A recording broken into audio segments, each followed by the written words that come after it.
Alright, Assalamualaikum warahmatullahi wabarakatuh. Bertemu lagi dengan saya Iqbal Abkara Syahab. Dalam pertemuan workshop kali ini saya ingin membahas using Google Doc for Learning. Jadi ibu-ibu, bapak-bapak sekalian, teteh semua. Jadi apa sih itu using Google Doc for Learning? Using Google Doc for Learning itu adalah penggunaan Google Doc yang berfokus ke arah pembelajaran seperti itu. Jadi kegunaan Google Doc yang digunakan untuk pembelajaran. Nah, di sini ada beberapa aspek yang ingin saya bahas. Di antaranya itu ada Google Doc for Classroom Management, lalu juga ada Google Doc for Assessment, dan juga ada Google Doc for How to Become EFL Teacher. Nah, selanjutnya Google Doc for Classroom Management. Nah, di sini menurut Hafid, Barnoto, and Sohanji and Jupri Agusin, Google Doc as part of Google Workspace for Education has become an essential tool in digital classroom management. And due to its ability to support real-time collaboration and documentation and communication between teacher and student. Nah, jadi di sini menurut mereka berempat, Google Doc itu adalah bagian dari Google Workspace yang khususnya untuk pendidikan. Nah, jadi ini sangatlah penting untuk memanajemen classroom digital khususnya, dan juga Google Doc juga itu mensupport dari berbagai aspek kayak kolaborasi, dokumentasi, dan juga komunikasi dua arah antara guru dan juga murid seperti itu. Nah, selanjutnya, di sini ada the role of Google Doc in classroom management ya ibu-ibu bapak sekalian. Nah, di sini ada 4 aspek, ada real time collaboration, ada documentation and assessment, integration with Google Classroom, and accessibility and the flexibility. Nah, jadi real time collaboration ini adalah di mana antara siswa dan juga murid yang memori. And next is example of implementation in school. Dan dimana di sini adalah contoh dari implementasi di sekolah. Di sini ada nama sekolah yaitu SMP Negeri 1 Kedung Pring. Nah, di sini Google Doc is used as the main media to explain lesson material in detail. Teacher prepare material in the Google Doc, which is are then shared with student via Google Classroom and something like that. And then student can access, read, and work an assignment revision directly so that the learning process become more interactive and transparent. Nah, jadi di sini sekolah SMP Negeri 1 Kedung Pring ini mengasumsikan penggunaan Google Doc dalam pembelajarannya. Kita ambil contoh misalkan kayak PTS, kayak ujian tengah semester atau ujian akhir, atau melakukan tugas-tugas sekolah dan lainnya ya. Jadi guru dan juga murid itu menggunakan Google Doc dalam melaksanakan pekerjaannya seperti itu. Nah, selanjutnya itu ada the advantages of Google Doc for classroom management. Dan di mana di sini ada 5 aspek, diantaranya itu adalah facilitate collaboration and communication. And number 2 is the speed up the assessment and feedback process. Dan juga the ensure all learning document and neatly documented and easy to find. And number 4 is the support distance learning and blended learning with cloud access and the links. And the last is the integrate with others, a feature in the Google Workspace such as Sheets, Slide, and Classroom. Nah, memory. Nah, jadi di-integrated with other feature in the Workspace such as Sheets, Slide, and the Classroom is adalah di mana Google Doc itu juga bisa dikerjasamakan, dikolaborasikan, atau diintegrasikan dengan beberapa website yang lain seperti Sheets, Slide, dan juga Google Classroom tentunya. Oke, selanjutnya itu ada conclusion of the Google Doc for Classroom Management, yang dimana Google Doc as part of the Google Workspace for Education ecosystem is very effective for digital classroom management, collaboration feature, easy access, and the integration with other tool make Google Doc. Nah, dimana di sini dari Google Doc for Classroom Management, di sini menurut keempat orang yang tadi yang sudah disimpulkan, Google Doc itu adalah very effective untuk digital classroom management dan juga memiliki kolaborasi yang sangat bagus, terus juga sangat mudah diakses, dan juga ada integrasi yang sangat mudah melalui praktek ataupun dalam pemberian solusi seperti itu. Nah, selanjutnya itu adalah Google Doc for Assessment. Nah, di sini menurut Handayani dan juga Hasibuan, Google Doc can be used effectively as an assessment to learning, both formative and summative learning. Oke, nah jadi di sini Google Doc can be used menurut si Handayani dan juga Hasibuan itu adalah Google Doc sangatlah efektif untuk penilaian, termasuk contohnya seperti penilaian formatif, evaluasi formatif dan juga evaluasi sumatif seperti itu. Nah, di sini ada beberapa fungsi dari Google Doc itu sendiri. Nah, fungsinya itu adalah create and collect assignment, terus ada collaboration and discussion, and then is the automatic and manual assessment, and the last is the efficiency and documentation. Nah, di mana dari keempat fungsi yang ada di for assessment ini, keempat fungsi ini saling terhubung satu sama lain. Jika misalkan create and collect assignment tidak ada di antara empat ini, maka hanya ada 3, maka itu tidak bisa disebut sebagai fungsi dari assessment seperti itu. Mereka intinya saling melengkapi satu sama lainnya. Nah, di sini ada contoh implementasi dari Google Doc for Assessment. Di sini ada teacher create mid-semester assessment or PTS question in the Google Doc and share them with student online.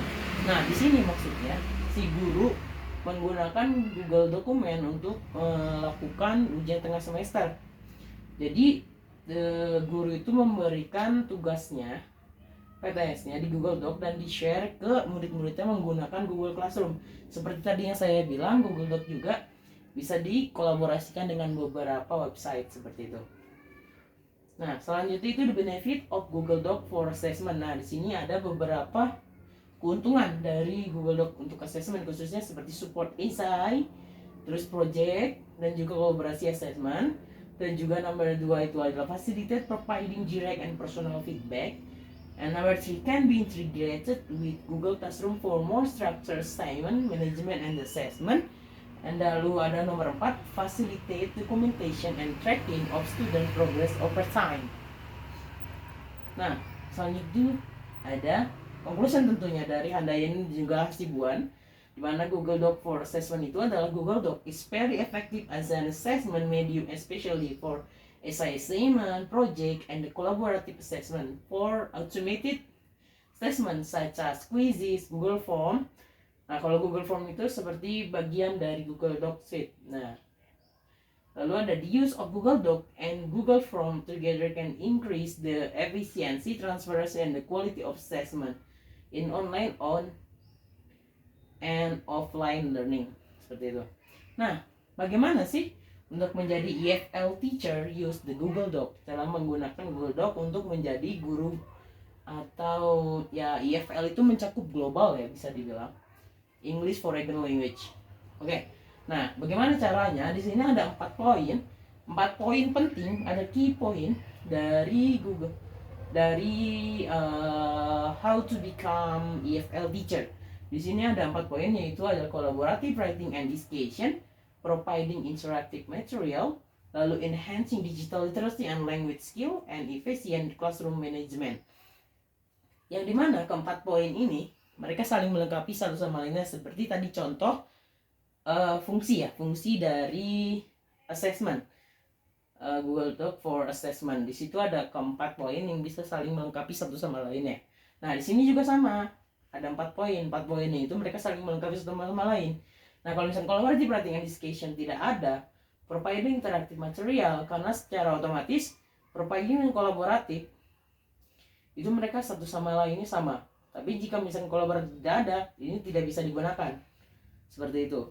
Begitupun juga dengan enhancing digital literacy and language skill dan efficient classroom management. Kalau misalnya language skill dan digital literacy digunakan, lalu classroom management tidak efisien, sama saja bohong, tidak bisa digunakan.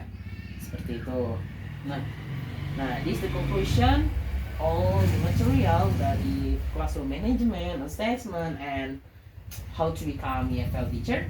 And the Google Doc is an effective tool for classroom management, assessment, and delivery of learning materials such as how to become an EFL teacher with real-time collaboration feature, easy access, and the integration with Google Classroom. And Google Docs support interactive structure and efficient teaching and learning process. Nah, mungkin untuk selanjutnya kita akan coba use the technology. Kita akan mencoba bermain-main dengan Google Doc itu sendiri, oke? Oke, kita tunggu sebentar.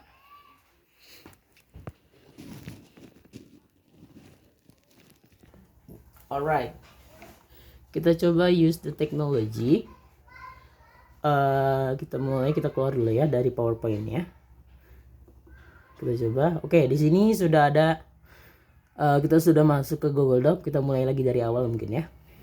Oke, kita coba ke WhatsApp. Oke, di sini. Di sini sudah ada beberapa link dari Google Doc. Di sini saya udah punya Google Doc. Dengan di sini juga ada judulnya esai tentang using Google Doc. Kita coba masuk. Kita sudah mengkliknya ya. Dan ya, di sini sudah masuk dan sini sudah terakses. Dimana Google Doc itu digunakan. Oke, di sini ada beberapa fitur dari Google Doc itu sendiri. Mungkin saya tidak akan menjelaskan secara terperinci. Mungkin nanti teman-teman atau kita semua bisa mencobanya sendiri ya.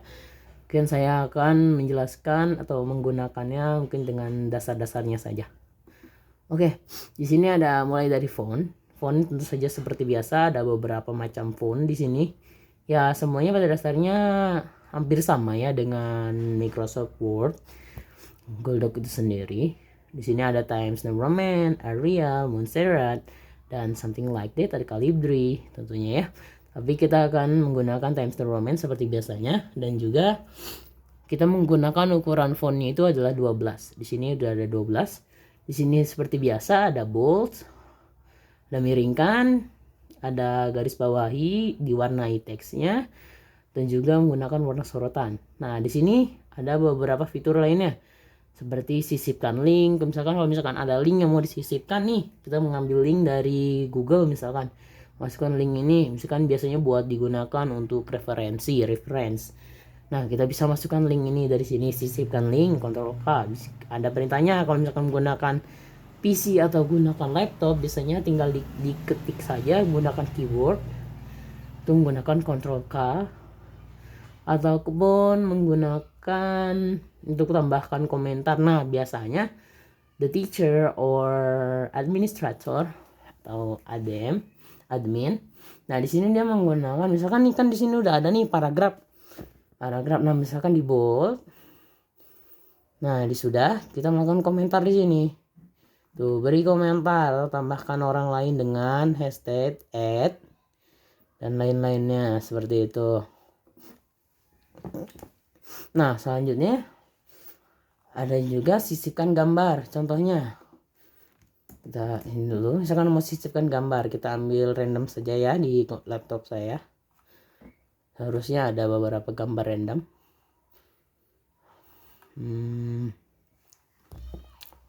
Ini saja deh cover buku. Ya, kita coba ya. Sisipkan gambar. Membuat gambar. Nah, gambarnya secara otomatis akan terpampang di sini.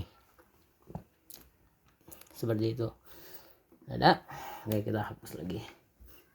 Dan ya, begitulah fitur dari Google Doc. Nah, kalau misalkan izin akses, kita mau klik yang di sini, bagikan atau share. Nah, di sini akan memuat. Dan di sini pemilik dari link itu adalah saya. Itu saja, ini akun email saya. Nah, di sini ada akses umum. Akses umum.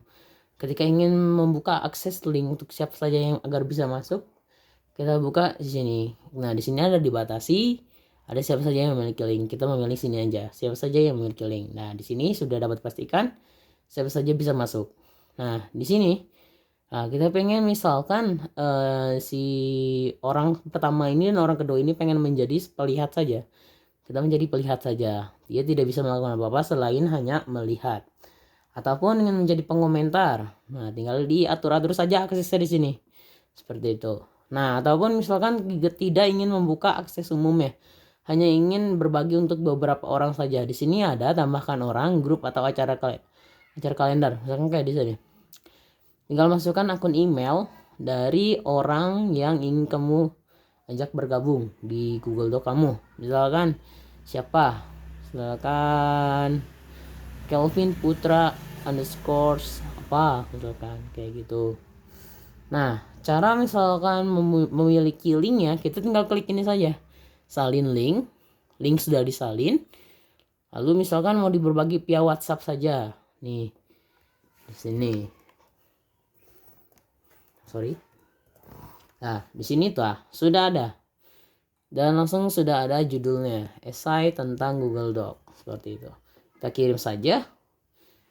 Kita cetek pura-puranya di sini kita belum join ya. Kita hapus dulu. Di sini kita klik di sini, and then masuk seperti itu. Ini berlaku untuk siapa saja yang sudah memiliki akses linknya ya. Alright. Nah, dan juga fitur dari ini juga bisa menggunakan copy paste. Contohnya misalkan kayak gini. Kita ada kita copy yang di sini saja ya. Copy yang di sini saja ada. Nah, kita copy ini. Klik kanan, klik kanan. Di sini ada beberapa fitur. Misalkan tempel. Tuh, sudah tertempel. Ya, ini berfungsi untuk orang-orang yang malas mengetik. Seperti itu. Oke, mungkin untuk melakukan using teknologi mungkin cukup sampai di sini saja ya. Mungkin kita sudahi. Kita kembali ke PowerPoint. Sorry, bukan yang ini. Kita kembali ke PowerPoint. Ini kita lanjut. Alright. Tadi kita sudah melakukan using teknologi Google Doc itu sendiri. Oke, mungkin selanjutnya kita buka sesi Q&A. Mungkin jika ada yang ingin bertanya boleh mengangkat tangannya. Mungkin yang di pojok kiri atau yang di pojok kanan, atau mungkin di depan. Silakan, saya kasih waktu 5 menit untuk bertanya.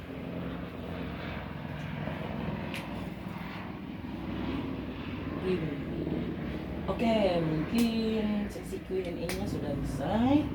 Saya cukupkan. Dan saya ucapkan thank you untuk semuanya untuk berpartisipasi dalam acara kali ini. Saya tutup mungkin dengan hamdalah dan juga salam. Alhamdulillahirrahmanirrahim. Assalamualaikum warahmatullahi wabarakatuh. Bye bye.